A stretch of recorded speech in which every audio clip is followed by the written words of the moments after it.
Well, hello, Colleen. Hey, Thank you very John, how much are for you? hosting this. It's great to see you.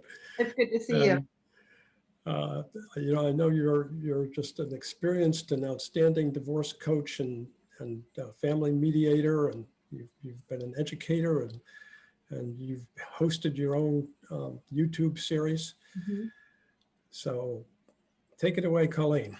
All right. Thank you, John. And thank you, everyone, for coming out tonight for Shared Parenting's Zoom coaching.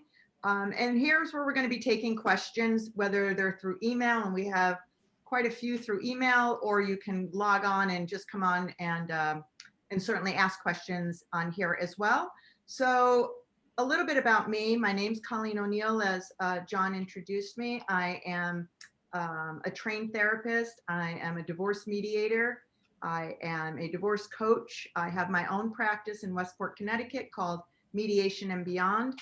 And you can also find my YouTube channel, which talks about really, I call it conversations that matter, but really all things around relationships, marriage, divorce, parenting, co-parenting, and issues beyond divorce, even dating and selling your home and all the things that come after your court case is long gone. Parental alienation is another one. I just did a one the other day with Dr. Linda Baker that you can go and find out what she has to say about even identifying what parental alienation is. I think it's one of those terms like narcissism that can kind of get tossed about, but we're not really sure what it means. So check out my YouTube channel. Check out Shared Parenting's YouTube channel, where you can also find anything from tonight put on there as well. So I'm going to just go into one of the first questions that came in from when we even were marketing and letting people know about Zoom coaching was, how long does a divorce take? So Megan T wrote in, how long does a divorce take?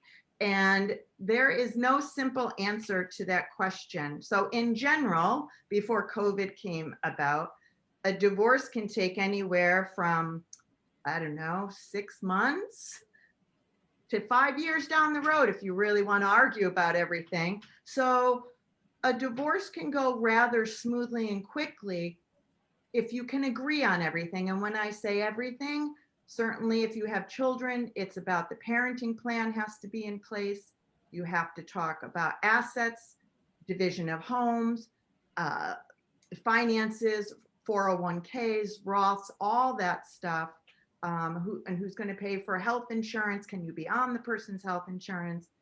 Getting off wills, all those things that you want to have set in place and at least have talked about before you'll be granted a divorce. Everything has to be agreed upon. A judge is going to ask you your name. Do you agree with what the documentation that's in front of him or her?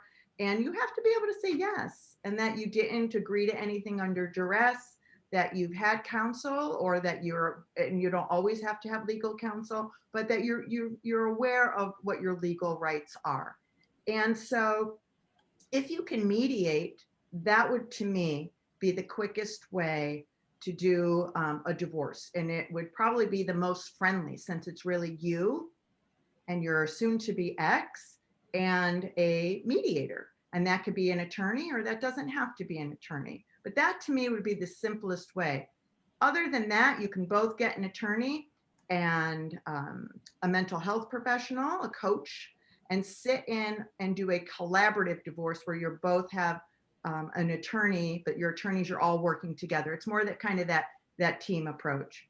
Or you can litigate, meaning you can go in and argue. Now, during COVID, obviously, it's a lot harder to argue because no one's going before a judge. So everything is online now, and you do go before the judge to finalize your case. So right now during COVID, either people I find are hanging back because they can't agree and they're going to wait until they can get that case in front of a judge, or they're either mediating or doing a collaborative divorce so that they can kind of keep things moving. However, as John and I were speaking right before we came on, we're talking about some people may not be able to be in the process of getting divorced because it's hard to live in two homes right now. Financially, someone can be without a job, and that would make it harder. However, I would tell someone in that situation that you may be able to hold off on, quote unquote, the finalizing your paperwork because financially you don't know where you are, but you can still put in place a co-parenting plan while you're contemplating divorce and kind of getting yourselves ready. You can actually exercise how that would look. And so I'm a big fan of still going to see a mediator, or a divorce coach or a therapist or co-parenting person. You don't really need an attorney for that, to kind of craft that co-parenting arrangement and what it might look like should you end up divorcing down the road. But you can still execute it. You can still have mom and dad in the same house, and one person could have the kids every other weekend, and you can still swap and do those kinds of things, so you can kind of get a feel for what that looks like. So in answer, a long roundabout answer to the question that Megan wrote in, how long does a divorce take? The more you can agree on, the quicker it will be. If you want to fight about everything, it could take years. So that's that answer to that question. John, did you have anything? Yes, I'd like to make a comment because I've studied some of the data from Connecticut divorce courts. And you can tell from the time of the initial filing to the time of the final decree. And in about 40% of the cases, it's 5 years or more. I'm sorry, it's more than 2 years in 40 or 50% of the cases, and 5 years or more in about 20, 25% of the cases. So it's surprisingly long. It, of course, as everybody knows, it can be very expensive. It can really be the college education for the kids if you want to really battle everything. Well, I always tell people you're going to spend more money battling when if you're arguing about money, you're going to spend an awful lot to get less. Right. And you're not going to have the relationship you could have had with your partner, because it's going to be so filled with angst and anger and bad memories. And I don't think you can put a price tag on that one. Yeah. Yeah. And one other question kind of related to this. In your extensive practice, Colleen, do some of the people who come to you, do they decide not to get divorced? Well, I love that you asked. That's a fantastic question, because when I've been divorced, and so I remember going to an attorney to say, I'd like to get divorced, here's what's going on, and then we get right into it. I think when you go to a mediator who has a mental health background, I think it's more beneficial. I'll always ask, do you both want this? And typically, one person will say, I really don't, but he or she does. And so when that happens, it allows me to see where I'm working, who I'm working with, someone who really wants to jump ship, and then somebody who has a lot of hurt or anger or whatever it may be, or fear, which are all appropriate responses to divorce. And so it allows me to then understand how this can go forward. And so I'll always ask, and if the person who wants it, I'll always ask, is there a chance that you may want to see if this can be done a little differently? Do you want to give it some more time? Would you like a legal separation instead of going right down the divorce route? And most people, when I've spoken with them, they're like, I never heard of a legal separation. Well, how is that different? And a legal separation just merely means you're going to legally separate and kind of freeze your assets to where there are. No one can go take them or spend them like out of the norm. So someone can't go buy a boat or buy a new car or spend egregiously, but it maybe allows you some time to pause and see if you can get into some good couples counseling or couples coaching and see if you can work out some of those issues. So I think it's a really great question, but it's the first question I always ask. Very interesting. Yeah, so I'm going to go into here, John. I have something else from, this is from Nicholas R. He says, every time I talk to my ex, she yells, what do I do? So this one, if you want to speak to your ex, a lot of times afterwards, you're not getting along too well. And so if every time you go to approach your ex, it turns into an argument, and I hear this more often than not, unfortunately. Obviously, communication's challenging in a marriage, never mind in a divorce. So there's a couple of things that I think are really important on that one. It's don't engage. So don't engage in the argument. You can't argue with yourself. So it takes two people to argue. So if you disengage and you don't join in the argument, you can walk away or say, I'm going to be putting the phone down now. You don't have to slam the phone down, which is another way of being angry back. But you could say, I'm not going to talk about this right now.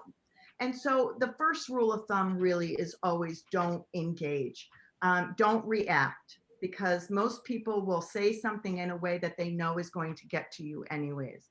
I think after that, you have to be honest with yourself about, if you've asked your ex something, what was your tone? You have to put your own gauge on it. What was your tone? How aware were you? What was your attitude? Because maybe you didn't yell, but maybe you didn't ask the question in a very nice way. Maybe you were accusatory. So you have to get really honest with yourself about your own language, your own verbiage, how you speak, how you say something, because it really matters, because you will also know how to push buttons for your ex if you wanted to. And be consistent with your interaction with your ex. So don't one day be nice and calm and the next be accusatory and condescending. So you have to take ownership for how you respond, how you approach your ex, and what kind of interaction you're bringing to the table. As again, your ex can't fight with you if you're not engaging in that. And I think the last resort, I would say, would be to use, because some people have to, would be to use some of the apps that are out there.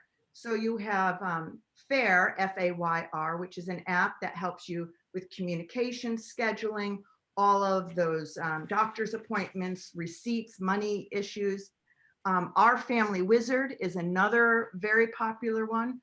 You know, these cost, a FAIR, F-A-Y-R, is less expensive than Our Family Wizard, but they're both tools to help you communicate better. There's another one called coparenting, which also has a tone meter on it, which you can assess your own tone in your text or in your email to that person. On coparenting, if the two of you don't agree, one person can at least sign on and use it, and you can just use it to gauge your own self. So it's called solo mode, meaning only one of you is going to be using it. But again, it can keep you consistent with what messages you're trying to send. There's the other one called Talking Parents. It's another good one. I think that one's still free. And you can use these whether you're amicable or not. I mean, the goal is to help you become more amicable. And then there's a thing called Mend, which is if you personally are just completely devastated by your divorce, Mend has much kind of like what I do. So my practice is called Mediation and Beyond. It's about the beyond part of the divorce and, you know, what you have to deal with emotionally and a lot of other ways, but it's like personal coaching for kind of like the brokenhearted. So which helps you get your own self in check rather than always pointing the finger at your ex. You know, I tell people just stay in your lane, focus on you, focus on your parenting, focus on your health. Don't focus on what that person's doing because you can't control it. So I thought that was a really great question from Nick. I thought that was helpful. Yes, very, very helpful. Very nice. Yeah, it's so important to recognize that, especially if you have kids, and getting a separation and divorce is, you're still a family, and it's really for life. Your commitment to your kids is for life, and golly, you know, you're going to need to somehow get along with your ex as part of that process, or at least it would certainly be helpful to the kids. Yeah, I mean, the marriage contract, the marriage agreement is unraveling, right? That's what you're separating out in the divorce. You're not unraveling your parenting parts. So you're not unraveling being a mother. You're not unraveling being a father. Those two bookends are still intact. You're really just unraveling your relationship with your ex, which has nothing to do with your children.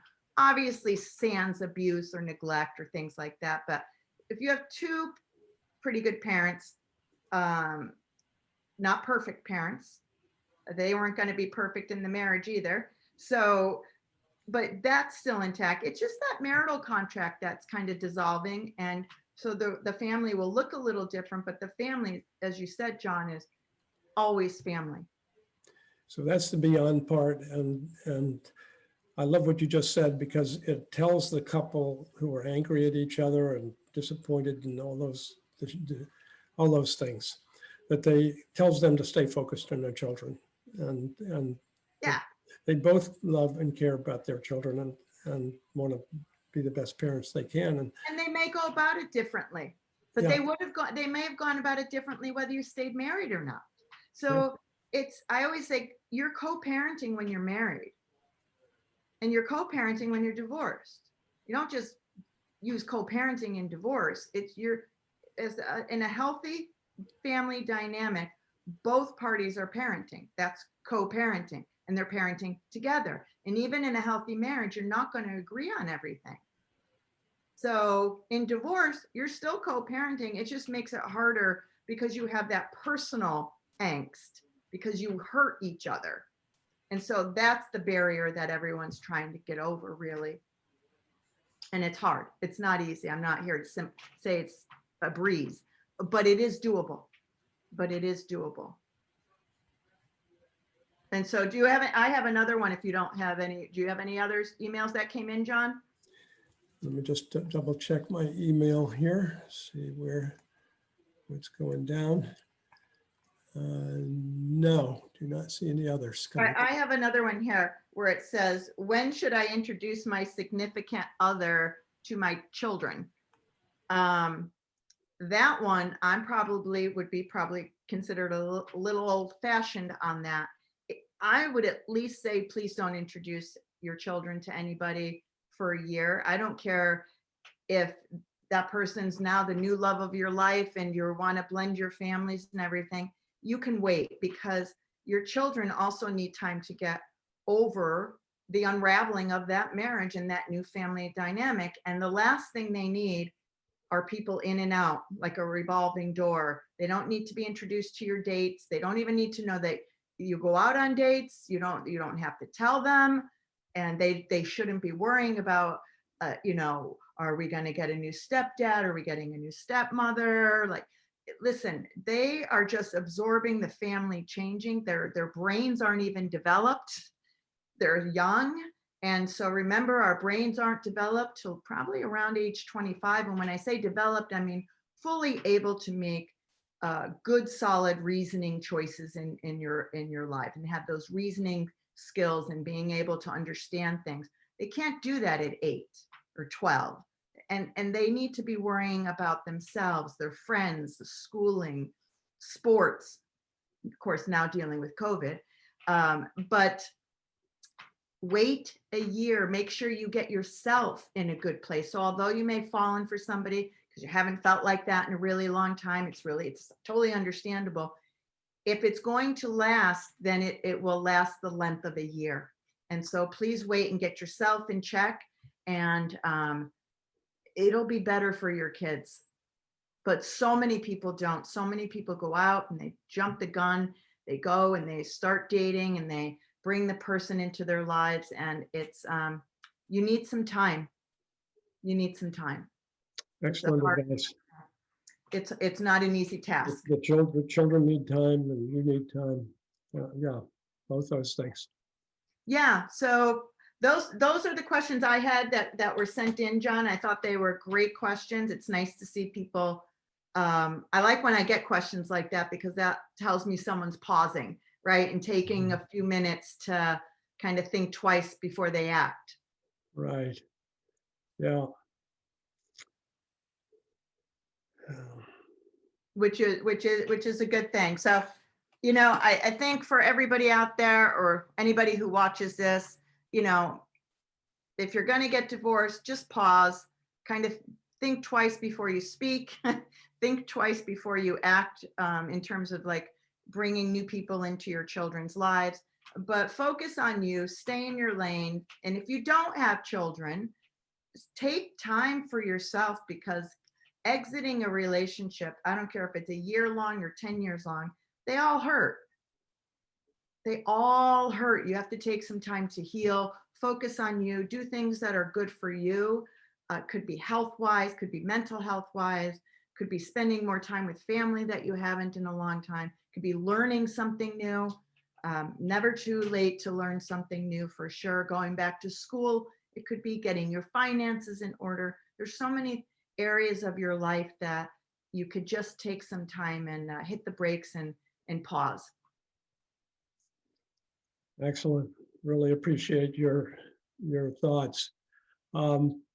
Is anybody out there who's on the call? Does anybody have a question? You can put it in the chat or unmute yourself.